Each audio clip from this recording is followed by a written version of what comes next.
ati hari amahirwe ko igitabo cyangwa se ibyanditse mu gitabo cya Enoke bishobora kuba ari ukuri ibaze biramutse bibaye ari ukuri.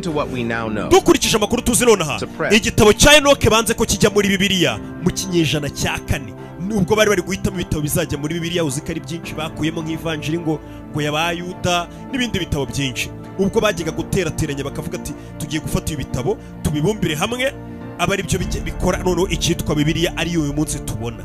Hari ibitabo byinshi ngo byagiye bikurwamo. Igitabo cyanditswe n'uwitwa Enoke cyakuwe muri Bibiliya bagikuyemo mu mwaka bagikuyemo mu kinyejana cya 4 nyuma y'ipfa rya Yesu Kristo cyase ivuka ry'ubishifata uko bishaka nyuma y'ipfa rye. What if this isn't the case? Impamvu nanone bavugaga ati igitabo cya Enoke twagikuye mu byanditswe rikizajya muri Bibiliya bavuga ko ari igitabo gishobora kuba gihabanye cyangwa se kivuga ku bintu bitari byo cyase gihabanye n'ubushake bw'Imana. Icyo gitabo banga ko kijya muri Bibiliya ariko se none bakavuga bati ese icyo gitabo ahubwo kiramutse cyarakuwe muri Bibiliya bitewe nuko cyari igitabo kivuga ukuri kwinshi cyane cyanatwerekaga uko ikiremwa muntu kimeze ibiri kuri iyi si twebwe uyu munsi none tutazi n'ibindi bintu bihambaye cyane bakagira ubwoba bw'icyo gitabo akaba ari impamvu bakwiye icyo gitabo cya Enoke. Uko mu bisobanurwa muri icyo gitabo cya Enoke icyo ngicyo bakwiye muri Bibiliya ababashije kugisoma nubwo kitari muri Bibiliya ariko kiri hanze. Icyo gitabo cya Enoke cyanditsemo ko ari muri bya bihe abamarayika bitwaga ngo ni ba watchers cyangwa se babandi barebereraga nk'abarinzi. Abo bamarayika bivuga ko ngo abo bamarayika baje bakigomeka ku Mana yabaremye bakamanuka mu isi bagatangira kwigisha ikiremwa muntu ibindi kiremwa muntu kitakagombye kuba cyaramenye. Ndagira ngo mve bimwe mu magambo bakeka ko bituma ikira gitabo cya Enoke kitarigeze kijya muri Bibiliya baragikuyemo. Ngo ni igitabo kivuga munabizi twese turabizi ko hari abamarayika bigometse ku Mana bitwaga ba watchers cyangwa abarinzi bamanuka ku isi. Abo bamarayika ngo bamaze kwigomeka ku Mana bakamanuka ku isi ngo Imana yababajwe nuko ngo nibiri mu gitabo cya Enoke ndetse no muri Bibiliya ariko byagiye bivugwamo ngo abo bamarayika bashobora kuba barageze muri Bibiliya aho harimo ko abo bamarayika bamanutse ku isi bakaryamana n'abantu n'ikiremwa muntu n'abagore babo ku isi ngo babonaga ari beza cyane ariko ibindi byinshi ntabwo bagenda babigarukaho. Ariko nanone bikaba bivuga ko bari abamarayika bamanuka mu isi kuko bari abahanga cyane barabanye n'Imana ngo bageze ku isi batangira kwigisha ikiremwa muntu ibintu tutakagombye kuba twaramenye mbega ibintu n'Imana itifuza ko tuzamenya. Ari cyo gihe ngo abo bamarayika bageze ku isi bagatangira kwigisha ikiremwa muntu kubara babarishije inyenyeri kumenya ibintu by'ibihe kumenya mbega ibyo twakwita nk'ubukonikoni cyangwa se za mbaraga nyine zidasanzwe ikiremwa muntu zitari zararemanywe ari usanga mwese musigaye muzi ngamarozi n'utuntu nyine tw'ubupfumu utuntu nk'utwo ngutwo utuntu two kuragura ukaba wabasha kumenya ibyazaza bitewe n'imbaraga mukoresha. Bikavuga ko abamarayika bamanuka mu isi batangiye kwigisha ibyo bintu ikiremwa muntu. Wumve ikindi kintu ngo abamarayika batangiye kwigisha ikiremwa muntu bakigera ku isi ba watchers batangiye kwigisha ikiremwa muntu nibiri mu gitabo cya Enoke kwigisha ikiremwa muntu gukora intwaro za kirimbuzi. Ngo nibwo abantu batangiye kumenya gucura inkota nibwo abantu batangiye kumenya gukora ingabo zibakingira n'ibindi bitwaro bakoreshaga birimo n'ibyaturikaga muri icyo gihe bigashwanyaguza ahantu. Ngo n'abamarayika bamanutse ku isi batangira kubyigisha ikiremwa muntu ndetse abo bamarayika ngo bageze ku isi batangiye kuryamana n'abagore bacu bo ku isi batangira no kubyarana nabo. Muri uko kubyarana n'abagore bo ku isi nibwo baje kumera nk'abakozi bimeze nk'ivuguruza ry'iremwa ry'Imana. Abamarayika bageze ku isi babyaranye n'abagore bo ku isi babyara abo twita abanefilemu cyangwa se abanefiri nk'uko mujye mubyita. Mujye mwumva ngo abamarayika baje ku isi baryamana n'ikiremwa muntu ni ibintu Imana itari yarateguye gutyo. Kabamarayika ntago ari ibiremwa nkatwe byaremwe mu mukungugu ntago ari byo. Abamarayika bafite uko baremwe twebwe ikiremwa muntu Imana yaratubumbabumbye ndetse bivuga ko ikiremwa muntu ari nabyo kiremwa gitangaje Imana yitondeye kirenze ibindi biremwa byose. Abamarayika barangije amanuka mu ijuru baza kuryamana n'abagore bo ku isi bituma babyara ibindi biremwa bitandukanye n'ibyo Imana yari yarateguye. Ibaze ni ikimanyi cyase niba twabyita umumetisi hagati y'umumarayika n'ikiremwa muntu. Abo bana baje ngo ari abasore cyane ari ama giant aribo bitwa abanefiri cyangwa se nefilimu nkuko wabyita. Gusa nanone ngo icyo gitabo cya Enoke bakuyemo gisobanura ibyo bintu byose neza ku buryo kigera naho kitubwira ngo muri icyo gitabo gusangamo uburyo izuba riteyemo pozisiyo ririmo mu kirere andi masi akikije iyi yacu. Icyo gitabo cya Enoke kivugwamo ngo ibyerekeranye ngo n'ibivejuru byasaga gusura isi arizo za alien. Ibaze Enoke ni umuntu wa kera cyane ariko kera cyane mbere y'abantu wa mbere y'umwuzure ibaze icyo gitabo Enoke yanditse kirimo ibyo bintu byose ngo bivuga ko za alien zazaga gusura isi yacu.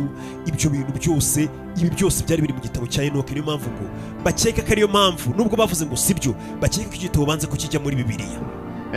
Ndetse ngo icyo gitabo kikaba gikubiyemo ibyo twakwita ngo ukwezi aho kwabaga kuri, uko umuntu yari kubasha kuba yanahagera, ndetse nanone ngo naho abo bamarayika bamanutse mu ijuru uyu munsi nanone bashobora kuba bari. Ubwo abamarayika bamanukanye na Satani, bari bo bitwa abadayimoni. Mbega ngo cyari igitabo gisa nkaho kirimo ibintu bisa nk'ibiteye ubwoba, cyangwa se birimo ubuhanuzi bwinshi cyane. Babona icyo gitabo ntabwo gikwiye kujya muri Bibiliya. Icyo gitabo rero kuki tukigarutse uyu munsi wa none, ko banze ko kijya muri Bibiliya, cyaje kuboneka gute? Ubu ngubu biri muri icyo gitabo byinshi birazwi. Uyu munsi nibyo ngira ngo tuganireho, kuko maze iminsi mbona abantu benshi bahora mu mpaka bavuga ngo icyo gitabo cya Enoke kirimo ibiki, icyo gitabo cya Enoke kirimo ibiki. Icyo gitabo cyari cyaranahanuye no kuza kwa Yesu Kristo cyangwa se Mesaya. Ni byinshi biri muri icyo gitabo. Mbere ko dukomezanya, ibuka kureba hasi handitse subscribe ukandeho, ubundi tujye dukomezanya nawe uvuga umusanzu wawe utanze wo gukora subscribe, biradufasha twese. Mu ivuriro Eva Life nahivurije umwijima, mpivuriza n'iby'amabanga y'abashakanye, bankoraho riraka, ni abahanga pe. Nyuma yo kugira ikibazo cy'imisemburo mike, bandangiye ivuriro Eva Life, ndarigana baramfasha, icyo kibazo kirakemuka. Nyuma naje kujyana n'umubyeyi wanjye afite ikibazo cya hypertension, ubu ngubu ni muzima. Nashishikariza abantu bafite ibibazo by'imisemburo bigatuma batabyara, bigatuma imihango yabo itaza neza nk'uko bikwiye, kuba mwagana ivuriro Eva Life bakabafasha. Murakoze cyane. Ivuriro Eva Life rikorera Nyabugogo rimaze kuba ubukombe mu Rwanda no hanze yarwo mu kuvura bakoresheje imiti y'ibimera kandi itunganyijwe neza mu buryo bw'ibinini, poudre cyangwa liquide. Hari abadogiteri batandukanye bagufasha, kandi cyiza nuko aho waba uherereye hose ku isi imiti yakugeraho, cyane ko bakorana na DHL. Mu ndwara bavura twavugamo nk'iz'imyororokere zose, kurangiza vuba no kubura ubushake, indwara zifata abadamu zose, igwingira ry'igitsina, indwara nk'umwijima, diabete, amara, igifu, asima. Abifuza kuva ku biyobyabwenge nabo barabafasha.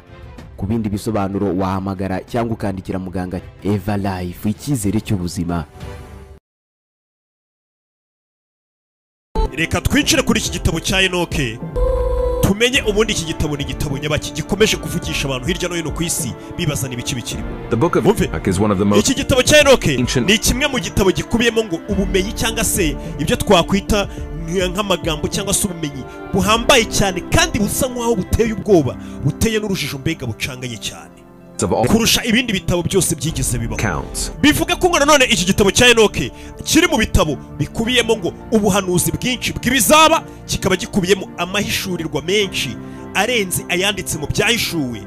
Ndetse iki gitabo cya Enoke ngo kikaba gikubiyemo ibintu bidasanzwe cyangwa se birimwe bidasanzwe byagiye biza kuri iyi si n'izindi mbaraga zidasanzwe mu gihe cya Enoke. Ndetse iki gitabo nicyo gitabo ushobora gusangamo ibirimwe bidasanzwe byabaye kuri iyi si, babiganiraho byimbitse, ntaho wumvamo amakuru ahambaye b'abamarayika bamanutse mu ijuru bitwaga ba Watchers, babandi twatangira mbabwira. Bamwe babonye abagore bo ku isi ngo bakababenguka bakigomeka ku Mana, bakaza kujya biryamanira n'abagore bo ku isi. None icyo gitabo kikavugwamo abitwa zino za aliens, zino tujye twumva ngo ibivejuru ngo byaturutse ku yindi migabane bya jina. Icyo gitabo cya Enoke bivugwa ko ngo kizi cyane ngo kivuga ku byerekeranye nanone na za alien n'ibivejuru, ko ukuntu byagiye bisura isi mu myaka ya kera.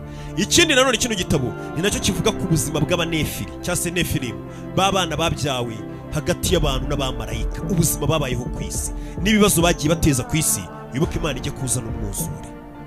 Nanone bikavuga ko ngo iki gitabo impamvu kitemejwe kujya muri Bibiliya cyanditswe na Enoke, ngo cyari kirimo ibintu byinshi abenshi tubona nk'urujijo cyangwa se bisa nk'ibirenze ubwenge bwacu, bisa nk'ibisobanuro cyangwa se bigashyira ibintu byinshi cyane byerekeranye n'Imana, kandi byakagombye kuba ari ubwiru ku kiremwa muntu.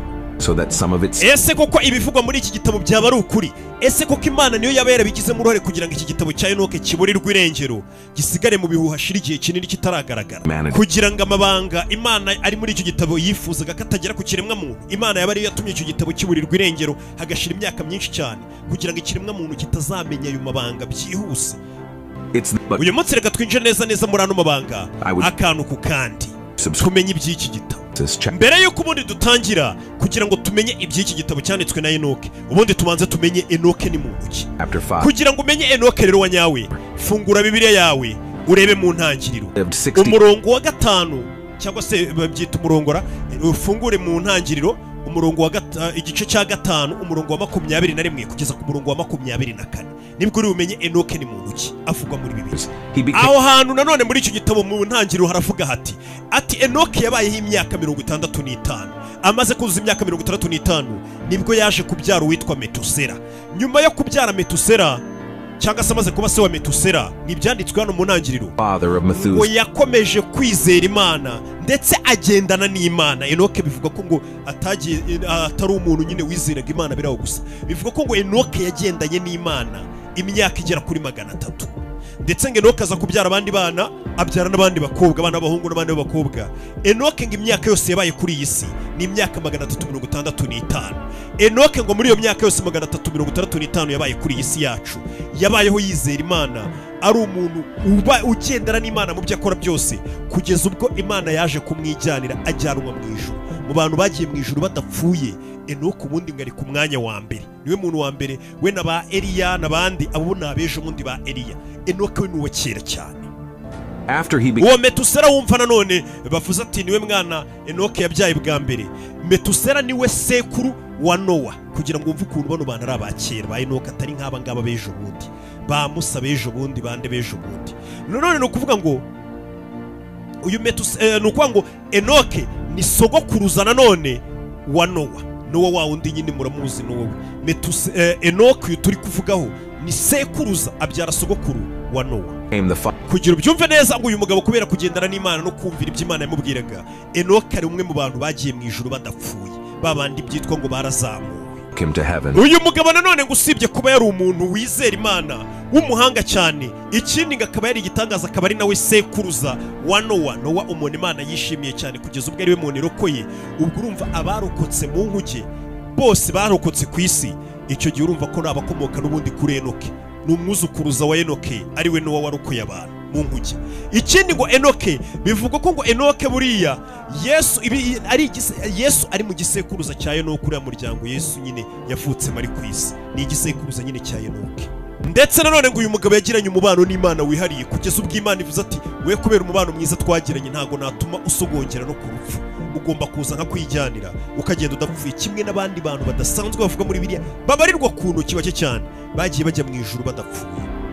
Cyane ko n'ubundi abantu bagiye mu ijuru badapfuye ni Eliya, ni Enoke na Mariya uriya nyina wa Yesu. Niwe nabo bantu batatu menya bavuga bonyine muri Bibiliya, nimba hari undi muraza kunyongera no muri comment, ariko abo bantu batatu bonyine bagiye mu ijuru badapfuye, Imana ikabijyanira.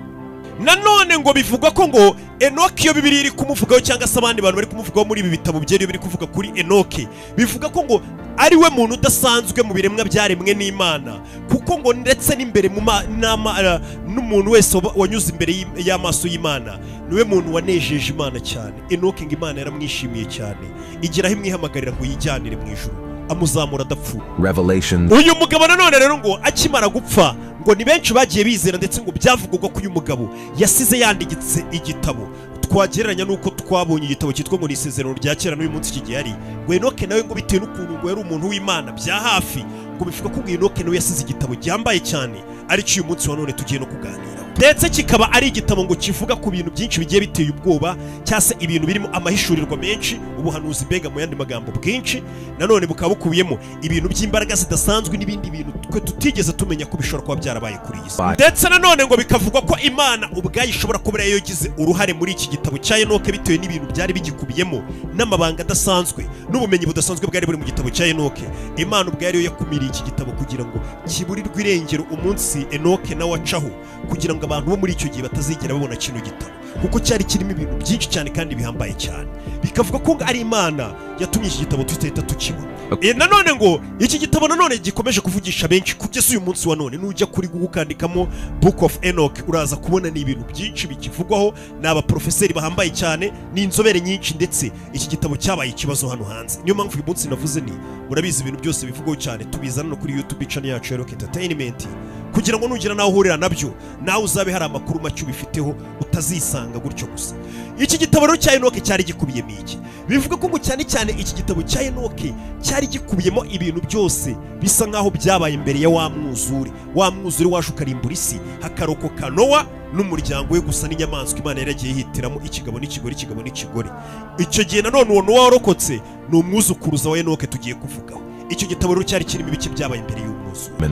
Nanone ngo bivuga ko ngo muri icyo gitabo Enoke yari yaranditsemo ibyerekeranye n'abamarayika, anapresiza umubare wabo, avuga ati ni abamarayika 200 bigumuye ku Mana bamanuka mu ijuru, ngo kubera bari aba watchers barindaga isi, bakaza kurinda. Imana yabwiye ati mujye muncungira muri ibibera mu isi, bagacunga. Ngo nibwo baje kubona abakobwa ngo bari koga, abamarayika baravuga ati bari abakobwa nyamaza, twamanuka tukajya kuryamana nabo. Nibwo ngo abamarayika bagera kuri 200 nk'uko biri mu gitabo cya Enoke kibivuga, ngo bamanutse na Bibiliya ivuga ko ari abamarayika bamanutse n'ubundi, ariko Enoke yanarapresiza n'umubare wabo ko ari 200 bamanutse ngo ku isi bakaza gushyingiranwa cyangwa se bakaza ngo kurongora nk'uko bivugwa nyine byo gushyingiranwa simbizwa, bakaza kurongora abagore bo ku isi. Ndetse muri uwo mubano wabo bagore ndetse n'abo bamarayika, muri uko kuryamana kwabo niko haje kuvukamo abana bitwaga abanefilimu. Ni abantu badasanzwe babyitwa ngo ni amagiant yabaye kuri iyi si, apana bya bindi ari kubiraho gusa, ku buryo bavuga bati abana bavutse hagati y'abamarayika ndetse n'ikiremwa muntu, bivuga ko ngo aribo magiant ya mbere yabaye, cyangwa se bya biremwa birebire binini by'ibisore bidasanzwe, ku buryo bivuga ko bari abamarayika ngo banganaga mubare abo bana bakomotse hagati y'abamarayika n'ikiremwa muntu, abo bitwa abanefili. Abanefili ngo bivuga ko ngo bareshyaga na metero 140.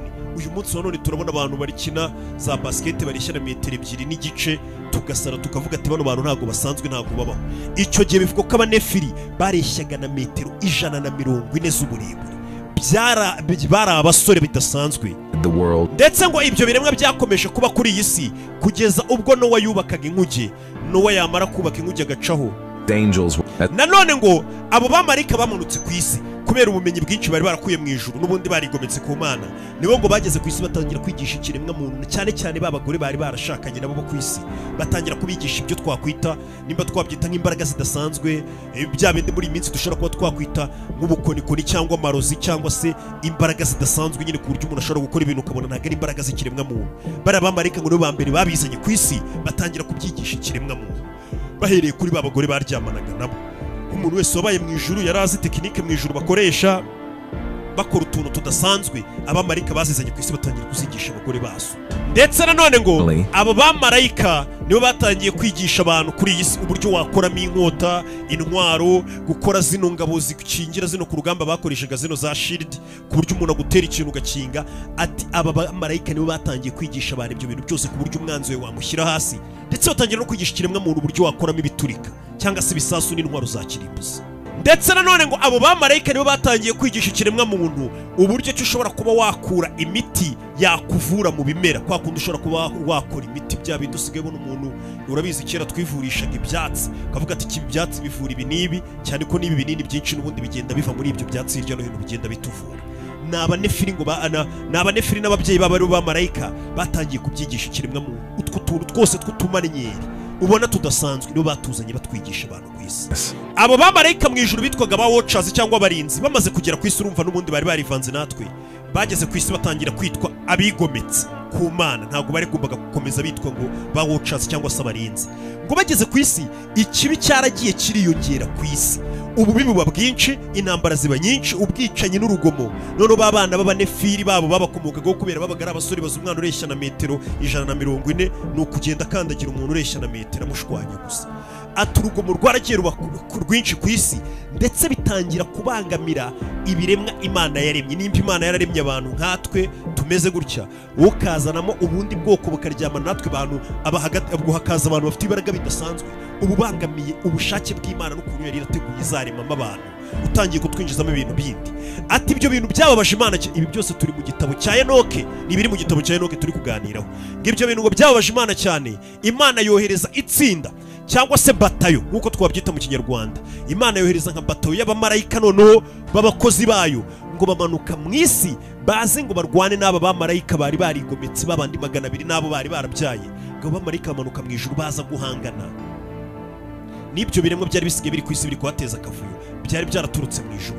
Kugeza ubwo ibyo biremwa byose abamarayika bari baturutse mu ijuru babirimbuye, nanone Imana irongera iratsinda.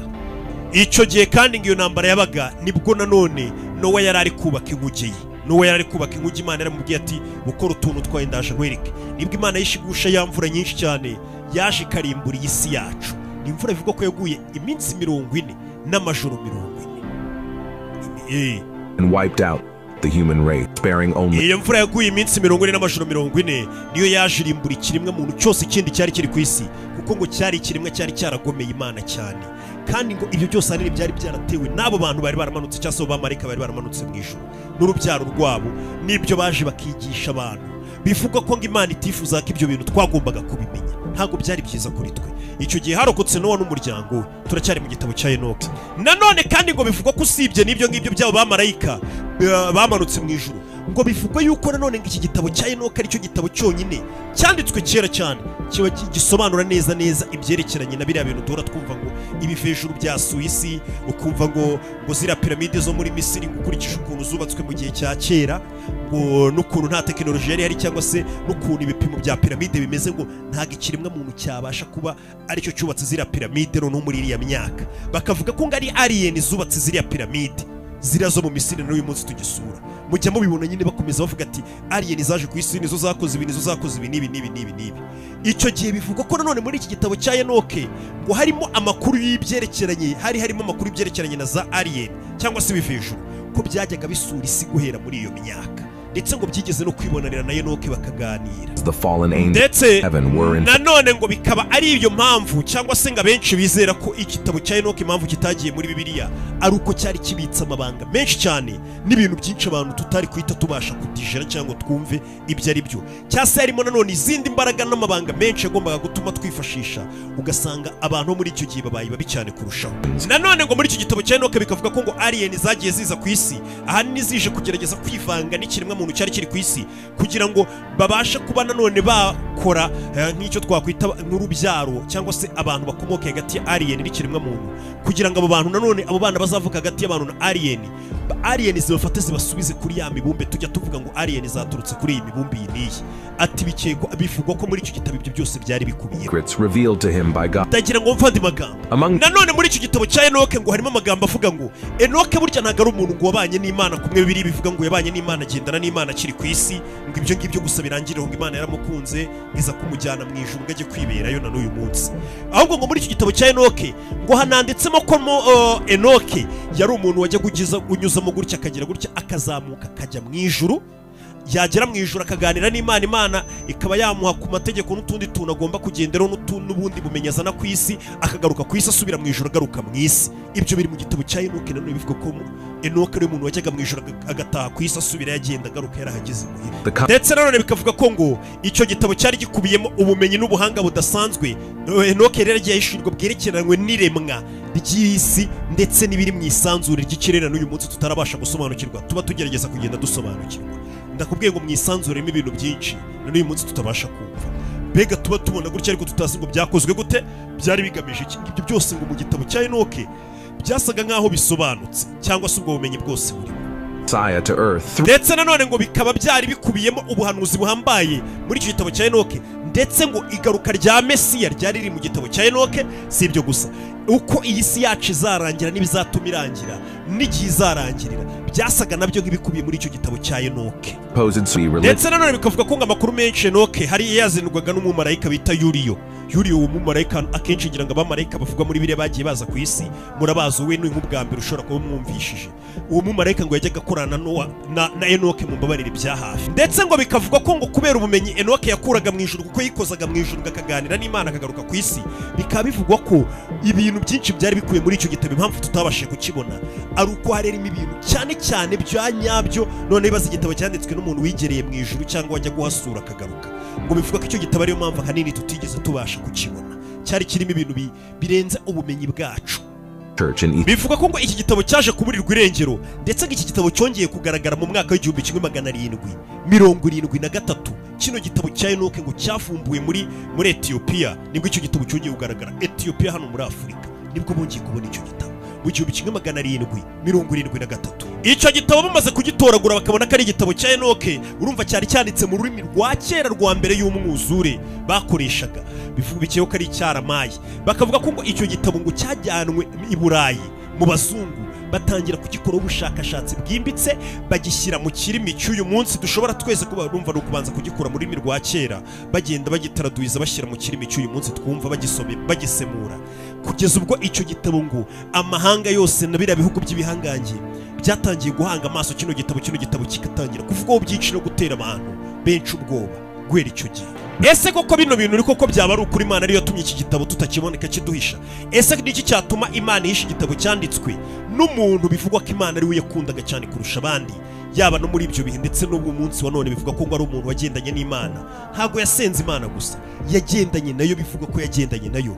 Nawe uyu munsi nkubwira ati mu bintu byose ukora uzasaba ujye wigendanira n'Imana aho ugiye, nta kintu cyakwataka, nta bibazo. Bari bahanda abantu baba kwataka ugasanga nibi bibazo bigarukiye.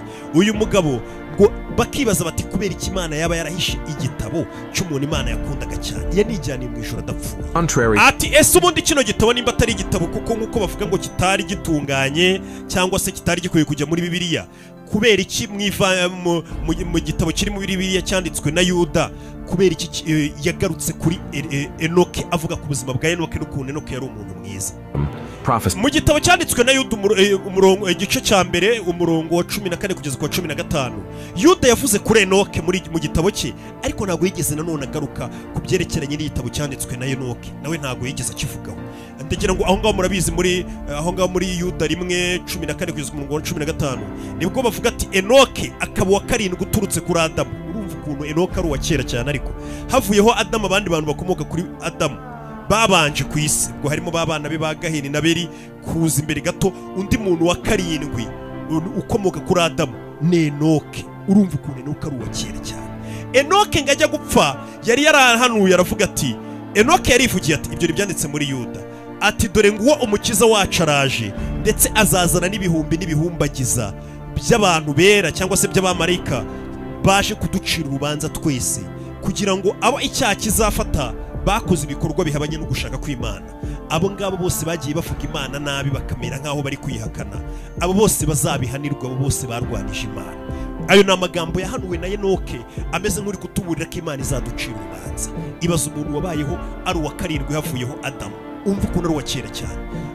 Uwo muntu nawe yahanuye ko Imana izazana n'ibihumbi n'ibihumbagiza bije kuducira urubanza rw'ibyo twakoze. Wenda ibyo tubyihorere aho, na hamwe mu mirongo cyangwa se mu bitabo byanditswe ejo bundi ahangaha biri muri Bibiliya bivuga kuri Enoke, ariko ntabwo bigeze bavuga ku gitabo cye. Bamuvuzeho nk'umuntu wari umuntu mwiza, umukozi w'Imana wagiye mu ijoro adapfuye, ariko kumva ntabwo bavuga n'ubuhanuzi bwe nk'ubu ngubu yavugaga ati Imana izaje guca urubanza, ariko ntaho bavuga ko Enoke yigeze kwandika igitabo. Gusa nanone ikindi kintu dushobora kwibaza, Yuda nimba yaranditse kino gitabo mu minsi ya vuba, ese Yuda yabwiwe n'iki iby'ubuhanuzi bwa Enoke kandi icyo gihe atarahari? Ngo nimba Enoke yarahanuye ngo Imana izaje kuducira urubanza hagashira imyaka ibihumbi n'ibihumbi, uwo Yuda wanditse kuri Enoke yabwiwe n'iki Enoke yahanuye kandi Enoke nta gitabo yigeze yandika? Ubwo niba icyo gitabo ko cyanditswe na Yuda nk'uko na Bibiliya kenshi twese tugenda tubibona, ubwo uwo Yuda ibyerekeranywe n'ubuhanuzi bwahanuwe na Enoke yaba ari Imana yabumuhishuriye, nta handi bwaravuye ubwo. Cyane ko na Yuda wanditse kuri Enoke atavuga ati wenda Enoke ngo yanditse aha n'aha yagize gutya, we avuga gusa ngo Enoke yarahanuye. Ibyo gusa ntago avuga ngo yabisomye mu gitabo cya Enoke. Niyo mpamvu wenda benshi bavuga bati ubwo reka twakire ko atigeze abona igitabo cya Enoke, atariwe yabisomye, ahubwo ari hishurirwa yagize.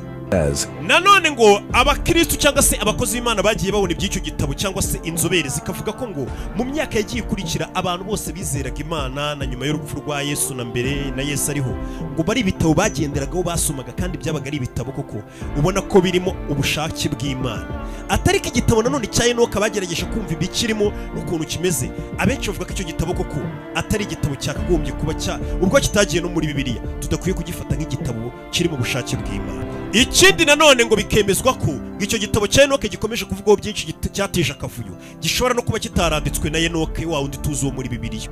Bikavuga ko ahubwo ngo icyo gitabo gishobora kuba cyaranditswe n'umuntu washakaga kwiyitirira character ivugwa muri Bibiliya, wenda umuntu akaba yakwiyitirira Mariko wanditse Bibiliya, akaba yakwiyitirira ati bishobora ko ari umuntu ushobora kuba yaricaye agahimba ibintu akandika igitabo kirimo ayo makuru yose ashaka kwiyitirira Enoke wavuzwe muri Bibiliya utaratinze cyangwa se batigeze bapfa kumenya byinshi cyane kuri we. Survived the Gusa ukuri twebwe tuzi nk'abakristo cyangwa se byanditswe ngo muri za Bibiliya n'ahandi hose ngo bigaragaza ko nta kimenyetso gifatika kigaragaza ko Enoki kuko ari igitabo yasize. Zechariah and Elizabeth were Ati urugero nanone wamenyera yuko wamenyera ko uri akira gitabo gishobora kuba koko kitaranditswe n'Imana, nuko ibitabo cyangwa se ngo cyandikwe ku bushake bw'Imana, nuko abantu benshi bagiye bandika ibitabo bino biri muri Bibiliya, bagiye bandika inkuru zivuga ku bantu, zivuga ibintu byabaye kandi bo batari bahari, bakabivuga bameze nk'aho bari bahibereye neza. Ibyo bintu mugenda mubisanga muri Bibiliya. Sinzi nimba mwari mwarigeze mubitekerezaho. Ibitabo byinshi byanditse muri Bibiliya, ababyanditse n'ukuntu baba bari kubara iyo nkuru ntago muri icyo gihe cyabo bari bahari. Oya. in the Gospel of Luke. Uzarebe nk'ivanjiri yanditswe na Luka. It is written that Zechariah and Elizabeth were right. Bivuga ko Elizabeth ndetse na Zakariya God. abatitwaye neza mu maso y'Imana, ariko se Luka yabimenye gute ko icyo gihe byabaye adahari? Byagenze biti? Bivuze ngo ni ihishurirwa yagize n'Imana yabimwereka ati habayeho ibi n'ibi, mu byandike bizajye mu gitabo cyanjye. Ibi n'ibi nabyo byarabaye, mbega ariyo mpamvu avuga ngo ni igitabo cy'Imana cyangwa se ni ijambo ry'Imana, nuko ari ijambo ryagiye rihishurirwa abanditsi aba bari bahari biba n'abatari bahari kugira ngo igitabo nk'icyo gikusanywe na n'uyu munsi tukigenderaho. Cyangwa se nanone mu ivanjiri ya Luka, ni gute Luka yari kumenya ibyo Yesu yagiye ku musozi gusenga ari wenyine, yari abasize baryamye n'agahinda Yesu yari afite, kandi Yesu bivuga ko ngo yiherereye akajya gusenga wenyine. Nimba yariherereye akajya gusenga wenyine, gute muri Bibiliya tubonamo ngo Yesu yasenze avuga aya magambo ngo iki gikombe kindenge ngo bigende gutya na gutya? Luka ajya kwandika iyo vanjiri, isengesho rya Yesu yaryumvishe gute ko Yesu yiherereye ngo avugane n'Imana ari babiri bonyine? Wenda yari kwandika ati Yesu yagiye gusenga, ariko ntabwo yari gupresisa ngo avuge n'amagambo Yesu yasenze, kandi ntabwo yari ahari, ntabwo yari ari kumwe na Yesu. Bivuze ngo ibiri muri Bibiliya byinshi ni ubutumwa cyangwa se ni ijambo Imana ubwayo yagiye ihishurira abanditse Bibiliya. Ese nanone ngo ni gute bari kumenya Yesu ko banditse ngo muri iryo joro ari gusenga yari ari kubira ibyuya bivanze n'amaraso, ndetse ngo yari afite n'ubwoba bwinshi ngo haza umumarayika amera nk'umuhumurije? Ibyo byose bari kubimenya gute ba Luka, ba Apotre Luka, kandi batari bari kumwe na Yesu? Ikindi nanone abakavuze ayo makuru bari kumwe na Yesu ari nazo ntumwa ze apana ba Luka, bo icyo gihe bari basinziriye muri iryo joro Yesu ajya gusenga, kuko Yesu ava gusenga muri iryo joro yaraje, nibwo yabwiye abigishwa arabwira ati mubyuke musinzira, mwageze ku kibintu nk'ibyo murabyibuka. Ava gusenga yasanze bose basinziriye, bivuze ngo nabo ubwabo ntibazi ngo yasenze biki, bo ntibazi n'igihe yagendeye, ntibazi n'igihe yagarukiye. Wenda ngo bariho bavuga amakuru ngo Yesu yagiye gusenga, agasenga avuga aya magambo, bari basinziriye. Ahubwo ni ihishurirwa ryagiye rikorerwa bano bantu, Imana yo ubwayo ikabahishurira bano bagiye bandika bino bitabo by'isezerano rishya. Ibi byose ni bigiye byanditse muri mu ivanjiri ya Luka cyangwa se n'abandi, ariko umuntu n'ubundi akwiye kujya yibaza akenshi ari gusoma akavuga ati ubundi koko bano bantu bagiye bamenye gute bino bintu ngo babyandike kandi batari bahari? Nanone bakatubwira bati iki gitabo nubwo gikomeje kuvugisha amahanga yose bavuga ngo igitabo cya Enoki, nkeka ko abantu benshi mudukurikiye kuri YouTube channel ntago ari ubwa mbere mwumvishe icyo gitabo cya Enoki. Wenda tuzagira umunsi wo kugisoma no kukinjiramo detail ku yindi kugira ngo mumenye ibyo bintu bikirimo neza akantu ku kandi, ariko nanone bakatubwira bati icyo gitabo ndumva nk'abakristo mudakwiye kukizera nkaho ari igitabo cyakagombye kuba kiri muri Bibiliya ariko kikaba cyarakuwemo, ahubwo mukagifata nkaho atari igitabo cyakagombye kuba kirimo, kuko ibyo Imana yashatse kuduhishurira ibinyujije no mu mwuka wera no mu ihishurirwa ryakorewe abantu banditse igitabo cy'Imana aricyo twita Bibiliya, byatugereyeho igihe. Iyo ibishaka rero kira cyari kutugeraho nuko Imana yabonaga ko kitadukwiriye cyangwa se atari nayo yagihumetse cyane, ko igitabo nk'icyo ngicyo ngo kugisoma ngo ni ibituma ari bya bindi abantu usanga bastangiye kwizerera muri siyanse gusa, kwizera iby'amateka, ibyaba abantu bagiye bacukura, bagenda bacukura bakagenda bazana ibintu bya kera, ugasanga mutangiye kuba mwabihuza no guhakana Imana, muvuga ati bihabanye n'ukundi kuri twari tuzi kuri muri Bibiliya. Cyane ko nanone ibitabo bitigeze bica hanya aho ngo tubibone, ushobora gusanga n'ubundi ari ibitabo bishobora kuba ari bishaka kutuyobya gusa ngo bidukure mu nzira twari tu. Nanone bakavuga ko ngo abantu benshi bakunze kuvuga kuri iki gitabo cya Enoki ari abantu usanga batarigeze binjira no mu bintu by'Imana cyane, cyangwa basome Bibiliya neza bamenye kandi bayisome bayobowe n'umwuka, ngo ariyo mpamvu nanone abo bantu ushobora kubyinjiramo ugashiduka bakuyobeje, mu gihe Yesu Kristo ngo yatubwiye ngo nitumenya ngo ukuri niko kuzatubatura. Reka ngo dukomeze twizirike ku kuri kwa nyako, ariko kuvugwa muri Bibiliya ibitabo nk'ibyo ngibyo bakomeza bavuga ntitugapfe kuhita tubihubukira. Gusa nanone benshi bakibaza bati iki gitabo cya Enoki ko n'ibindi bitabo byinshi atari cyo cyonyine cyakuwe muri Bibiliya, ubundi bino bintu byagenze bite kugira ngo hatoranwe ibitabo bijye muri Bibiliya n'ibitajya muri Bibiliya? Ibitabo bijya gutoranywa bijya muri Bibiliya ni inama yateranye. Iyo nama yateranye yari yobowe n'umwami w'abami, akaba umwami w'umuromani bitaga Constantine, akaba umwami w'abaromani. Niwe wari uyoboye inama yahisemo ibitabo bijya muri Bibiliya. Kandi abaromani wibuke ko bari abapagani imbere, batemeraga ntabwo bemeraga ubukristo, bari baragiye no gukoloniza muri za Isiraheli, ntabwo bemeraga ibyo bintu. Ibyo byabaye nyuma y'urupfu rwa Yesu Kristo, ubwo iyo nama yabaga ahitwa Niseya cyangwa se Nikaya mu mwaka wa 325. Nibwo ibitabo bimwe na bimwe byagiye bikurwamo, bakavuga ati dufate ibingiye ari byo bizajya muri Bibiliya, bino harimo utundi tuntu tutazi ntabwo bikwiye kujya muri Bibiliya. Ariko ibyo byose byari biyobowe n'umwami w'abami w'abaromani Constantine. Ntabwo ari ukuvuga ngo byakozwe wenda n'indi ntumwa cyangwa icyuya n'uwabikoze. Ariyo mpamvu rero abantu bavuga ati ko n'ubundi umwami w'abami w'abaromani mbere atarahinduka yari umupagani. Ubundi kubera iki twakwizera ko ibitabo kuko yashyize muri Bibiliya ari byo byakagombye kuba byaragiyemo? Ibyo bikavugwa n'abahakanyi. Gusa none tukavuga tuti ntago Imana yatuma igitabo cyayo n'ubundi wabona ari nayo yabahuhiyemo cyangwa se ikabakoramo kugira ngo bahitemo ibitabo bya nyabyo ari byo n'uyu munsi tugenderaho. Ibyo byavuyemo tukaba twabyirengagiza, tutitaye ngo ababihisemo ni bande babihitiyemo iki. Tukemera ko Imana ubwo nyine yaduhitiyemo ibitabo bya nyabyo ari byo biri muri Bibiliya twakagombye kuba tugenderaho tunasoma. With the word of God. Gusa ntago birangiriye hano, nagira ngo duse nk'abakira ubumenyi buke kuri iki gitabo kivugwa cya Enoke. Iki gitabo cyose ndashaka kubakuriramo amakuru yose y'ingenzi avugwamo, tukagenda tukagisoma n'ubundi hari ikindi gitabo cyanditswe n'abandi wenda kitari buze kubangamira imyizerere yacu. Ubwo bumenyi bwose burimo bivuga ngo n'ubwasizwe na Enoke tukamenya ibyo ari byo. Cyane ko ari igitabo cyatoraguye mu 1773 hano hirya muri Ethiopia, mu gihugu cya hano hafi muri Afurika yacu. Reka mubwire ngo mwibuke gukora subscribe, ngira ngo byibura mufite akanosi y'ubu ngubu ku gitabo cya Enoke gikomeje kugenda kivugwa hirya no hino.